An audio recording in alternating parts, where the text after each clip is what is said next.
The flagship Italian headphone company, Spirit Torino, have ventured into a brand new area for their line of headphones.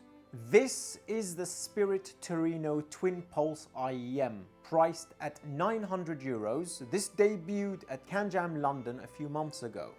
I sat down with it at the show, but my thought process on the product at the show was inconclusive. So I asked for a unit to be sent to us for assessment. We just finished reviewing the Spirit Torino Valkyria, review here, and the Spirit Torino amplifier, the Siegfried. Their mission statement for this product is the best in the world, price to performance ratio in this category.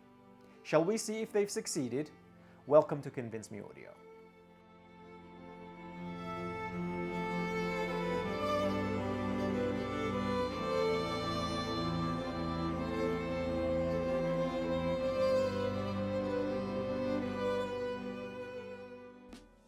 I would like to extend a massive thank you to Spirit Torino for sending this unit in for review. It's very, very much appreciated.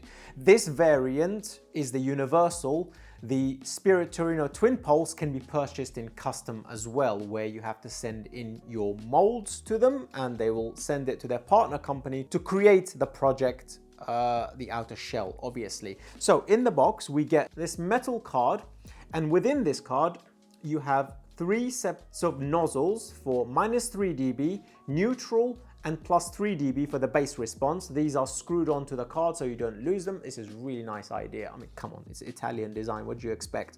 Then you have 3 sets of tips, double flange, foam, and this mushroom tipped rubber ones. These are the ones I use myself. I use the medium. And then you get this Italian shoes, beautifully designed carrying case for the actual IEMs themselves.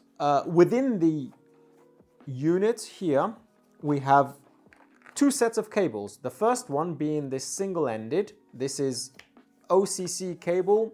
It's quite nice for the price point.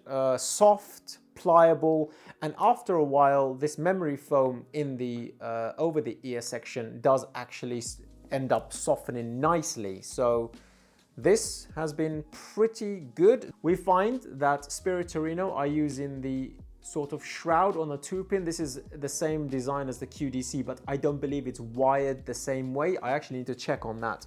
But this is the single-ended variant of the cable. Inside this foam pouch, we have the IEMs themselves. Let's look inside the leather pouch here as well. So we get a 3.5 to 6.3 jack plus a cleaning tool.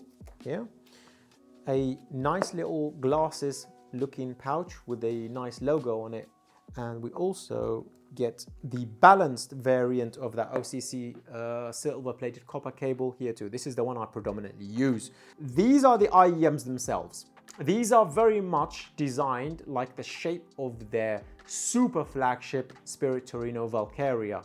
This is the bore of the IEM. As you can see, you can screw it like this and unscrew it to change it to the -3 dB and +3 dB nozzles, and you can place the tips back on it like that. The bore is quite narrow, so it's not bad for ergonomics for the ear canal. To make sure this fits your ear because of this bullet-shaped design, I create this arch like this to go out and then over the ear, because as you can see, the IEMs have a tendency to stick out, so you need that to go out to match the line level of the edge of the 2-pin over the ear, and like that it doesn't even move. Most importantly, seal is crucial for these IEMs. These are a semi-open design in regards to its construction, but around your ear canal, the seal has to be absolutely perfect. Otherwise, you're going to get a lot of treble, no bass, and not really the sound quality that these IEMs are capable of.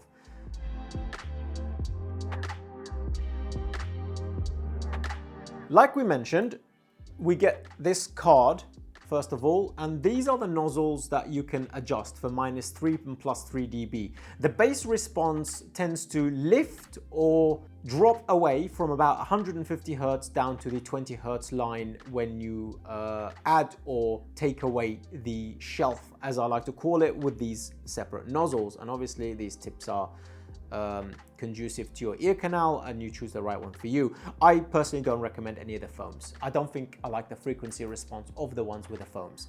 This is a 16 ohm IEM. I think it's around over 100 dB sensitivity, full specifications down here. This is using their ISO break technology from the Valkyries. So their proprietary tech for the design of the drivers is trickling down from their super flagship headphones. This is a dual beryllium driver, 10 millimeters, used in conjunction with each other to create the best sound that Spirit Torino knows how to do in this field, especially obviously in IEM, seen as this is their first one as far as I'm aware.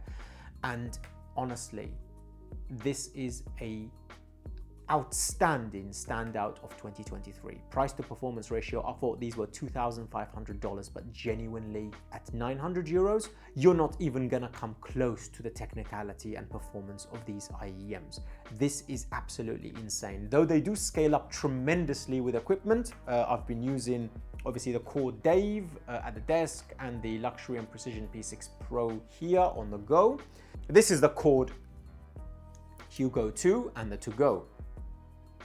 This thing is an absolute beast. I love this unit, but that's a mobile station, more of a take with you rather than wear with you. This has been the best DAP for these units, because with this, as we discussed in the sound section, it's basically ZMF Verite open. It's absolutely insane. Also, for convenience sake, here, this is what I've been using. This is the IFI GoPods as well. Ergonomically, due to the tightness of the over-ear hooks, which is perfectly designed for my ears, especially with a Cadenza 12 here being these tiny little IEMs. Let me dig one out here so you can see the difference in size. This is a 12 driver IEM, one dynamic, 11 balanced armatures, but look at the difference in the shape and stuff. This is flush in my ear. This one sticks out quite a lot more. So when you use something like this with the IFI GoPods, this hook will need to stick out like that, and it's not quite conducive to a nice experience for my ear shape. This is the unique Melody Mest Mark II on this right now. So predominantly from the IFI GoPods on the go to Luxury&Precision P6 Pro, Hugo 2 and To Go, Chord Mojo 2, all of these will work beautifully with this unit as we discuss in depth.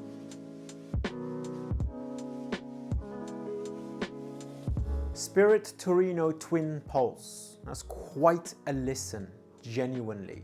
It's absolutely exceptional. There's a reason why the ZMF Verite Open is on the table at the same time. A dynamic driver, beryllium by the way, I think it's beryllium polylathalate on that thing.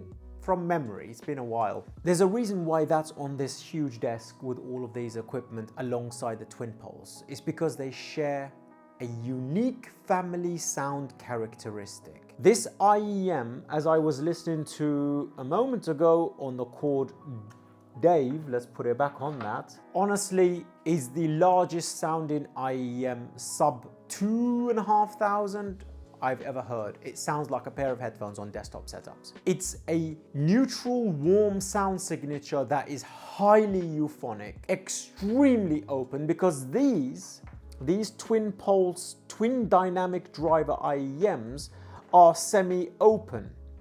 The isolation, obviously, with the tip is done nicely for your own environment, but it allows the sound to vent in and out, therefore giving it this grandiose, this natural soundscape that very much reflects the Verite Open. I recommend checking that video out once you finish this review and you know what I mean. The beryllium drivers are ultra quick, ultra resolving, and they've got that focal ZMF Verite snap and attack and shift to change. It's quite fantastic. These IEMs are tuned very, very nicely, very euphonically, very, very, very beautiful. I've used the word very so many times in this review already, but it's highly appropriate. So let's break it down with a couple of tracks. First of all, listening to Billie Eilish Lovely. It has the potential to bring her close to you so you can see her expressions, the textural nuances of her voice, the gentle ASMR is very prominent. These IEMs are very susceptible to change in regards to source. That's why I have the Hugo 2, the Diablo, the Dave as a desktop amp, and then my own Luxury&Precision P6 Pro here for testing. Thank you, IFI. I really do appreciate it. Thank you, Chord. You guys are legends. Honestly, when I came out of CanJam London, I wasn't too impressed with these, but they said, we'll send you a unit to test at home. And obviously, like I discussed earlier, the tip is key. Once you have the perfect seal, these are fantastic IEMs for metal, such as Alter Bridge, Nirvana, the usual old crowd, old school, Guns N' Roses, Queen, etc. Drum impact, skins, textural information. Obviously, it sounds much better on R2R resistor ladder DAPs, like this one, or the A&K SE300, but on something like the Diablo, it's definitely showcasing its performance as well. But you do need a touch of finesse, a touch of control for the IEMs. You can't just throw it on any dongle. It will sound fine, but you won't sound as grandiose, as big, as headphone-like, because they sound huge. It's, incidentally, every time I listen to this IEM, I never really think about like equipment or analyzing the sound. I'm too involved in the music. It's highly engaging. It's fantastically controlled for EDM in regards to dynamics, punch, macro dynamics, incisiveness, edge of attack, separation, which is very important for electronic music, and that digging low below 30 Hz sub bass for the synth bass response. The mid bass has superb punch, excellent attack, but fortunately does not impeach the upper bass or the mid range. And the treble region, depending on what tip you have, I do not recommend the foam personally. The silicone tips are fantastic. Like on this one, I'm using the mushroom sized, medium sized one for my ears. It's a closed bore. It's not really open. Seems to be the best performer, where it gives the most smooth frequency response up and down. So Billie Eilish Lovely for vocals, gorgeous, reflecting the capabilities of the mid-range of this IEM. Jump into Animals as Leaders, all those meaty electric guitars, the electroacoustic guitars are all highlighted, separated well. The stage where these instruments reside have room to breathe within amongst the main stage as well, so instruments don't have a tendency to get lost. It never gets overly congested in the upper mid-range region, where things like Hans Zimmer's Pirates of the Caribbean, usually tracks and drivers have a tendency to fail when attempting to reproduce this. Cymbals are highly realistic, not wishy-washy and splashy, very well controlled, nice and airy as well. Would I say this is as resolving as the QDC, an old VX or the Tiger or V14? Not quite, because its tuning is quite warm, so the tuning is having some effect, but organic nature, detail retrieval seems to be nicely bound to the instrument itself and to the music itself, so that nothing seems overly artificial. You don't really think about it too much, but the higher you go up in equipment, like on the Chord DAVE, yes, it scales up tremendously. Tremendously. I think if it wasn't for the touch of euphonic and warmth, etc., and if it was quote-unquote absolute flat frequency response reference, I would put this up against the QDC Tigers, and I would put it up against the Avant. Reviews for those will be here somewhere. But because it has a touch of euphonic nature, it has a touch of musicality, I think for me, as an everyday usage, I would use this above all of those. So let's discuss some of the instruments that we have used to drive these IEMs. The Luxury&Precision P6 Pro, this DAP, this R2R resistor ladder DAP, is the most organic, texturally rich, and real sounding out of all of these portable equipment we have here. I have also put it on the IFI Go pods here, but due to the shape of those IEMs, which are like bullets, the actual hooks that go around your ears here with these have a tendency not to be very ergonomic, so I usually just use it wired with the Luxury&Precision P6 Pro or one of the other DAPs here. But as a rule, this works very nicely if I want to take this on the go via Bluetooth as well. The sound characteristics, it provides not really a black background, more like an afternoon, twilight, sunset, orange sunset sort of soundscape in the background with the Luxury&Precision P6 Pro. On the Dave, it tends to be more of that black background with that grandiose stage and huge separation, etc. It does become larger than life, larger than IEMs, genuinely on the desktop setups. It really scales up. It has a touch of Valkyria about it when you listen to strings such as cellos or violins. It's highly engaging for those people who love a mid-range. Using the Hugo 2, I like to use the warm filter with it. It seems to be counterintuitive, I know, but genuinely, it adds a touch of that heat infused into the music where these tend to bring the music alive. The Diablo is more of a neutral, bright sort of sound signature in the amp section. The IEM still stays as neutral warm slightly with that touch of warmth in the mid-range, but it gives it a bit more incisiveness, a bit more detail retrieval perception. I would say perception because of that slight, ever so slight leaning into detail retrieval that Diablo has as a rule.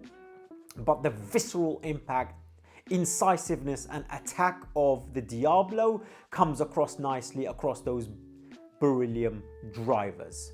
What I mean by this is, as a rule, it tends to showcase the equipment you put on it. It changes with the equipment that you put on it.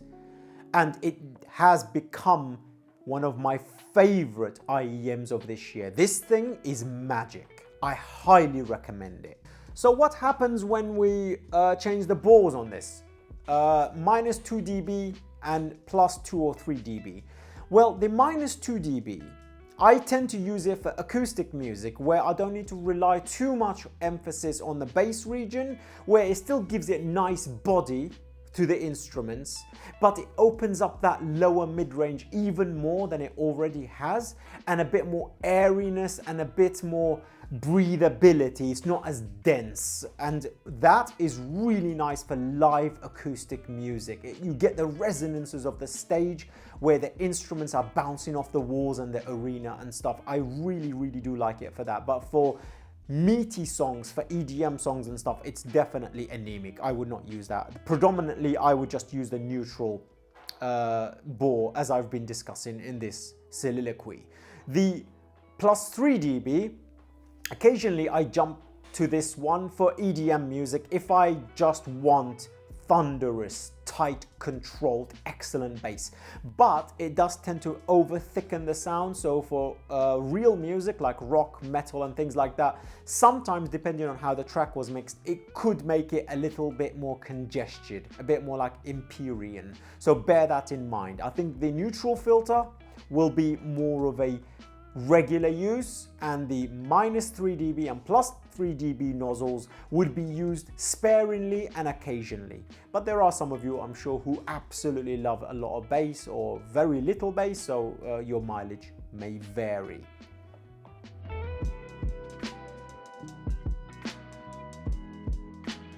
As you can see, this is about 1.5 centimeters long. This is the 2-pin with a shroud, so be careful in regards to getting cables, because otherwise the length of the 2-pin might be sticking out too much. And what we do here is what I've advised all of my viewers in the patronage chat on Telegram. For $5 a month, you can jump in there and ask me questions as equipment comes in for review, is to arch this out. So it goes out and then in again like that, and then it fits very comfortably. These are very, very light, but the shape of the IEMs could be a little bit strange for some people, so it sticks out about that much. So bear that in mind, and you have to manipulate the cable like this, in this weird arching out to the side like that. You know? Apart from that, the accessories, you get a lot of stuff. It is equipment dependent, so the higher the source, the better the sound quality, so bear that in mind as well. But that's my only caveat really. For the price point, we talk about price to performance ratio in this hobby a lot, and it's very rare. This is one of those cases, genuinely, where I can safely say, hand on heart, where this is a technical price to performance ratio excellence.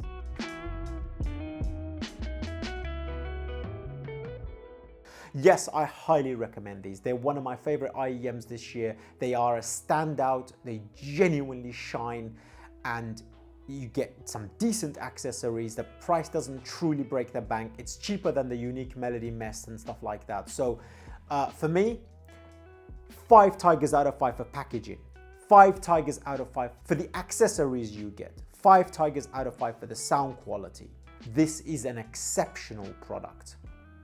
Exceptional product. I am so impressed, genuinely. It took me a little while to find the right tip, but once I did, these things came alive. If you enjoy reviews such as this, consider joining Patreon, where your contribution goes towards our editor, our cameraman, and running the channel. I genuinely do appreciate it. Now we're going into YouTube full time. Every penny counts, and every like, share, subscribe helps the channel stay alive. Genuinely, you guys are legends. Thank you so much for getting us here. All of our information about Patreon will be down below. If you fancy getting these IEMs, all the information will be down below too. Until the next one, peace.